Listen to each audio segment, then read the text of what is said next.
من توضأ فأحسن وضوءہ، جو شخص اچھے طریقے سے وضو کرے، ثم راح فوجد الناس قد صلوا، پھر وہ مسجد کی طرف جائے اور اس حال میں لوگوں کو پائے کہ انہوں نے نماز پڑھ لی،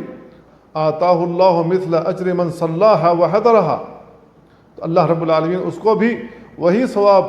وہی اجر لکھے گا جو اس نماز میں حاضر تھا، جس نے وہ نماز پڑھ لی تھی۔ لا ينقص ذلك من اجورہم شیئا، ان کی اجروں میں کوئی کمی نہیں کی جائے گی۔ اس کو ابو داؤد، نسائی اور امام حاکم نے روایت کیا ہے۔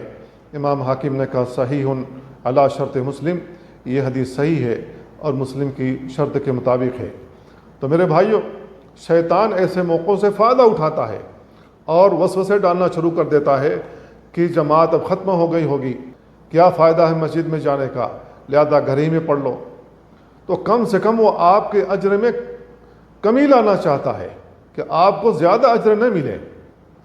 آپ کو ان اجروں سے محروم کرنا چاہتا ہے جن اجروں کو اللہ کے نبی صلی اللہ علیہ وسلم نے بیان فرمایا ہے، لہذا وہ وسوسے دلا کر کے آپ کو مطمئن کر دیتا ہے اور ہم مطمئن ہو جاتے ہیں اور گھر میں نماز پڑھ لیتے ہیں۔ تو میرے بھائیو، ہمیں کوشش کرنی چاہیے کہ ہم جماعت کے ساتھ نمازیں ادا کریں جو اللہ رب العالمین نے ہم پر فرض کی ہیں، اور اگر نماز ختم بھی ہو گئی ہو تو بھی ہمیں مسجد کی طرف جانا چاہیے، وہاں دوسری جماعت ہو رہی ہو تو کم سے کم دوسری جماعت مل جائے گی۔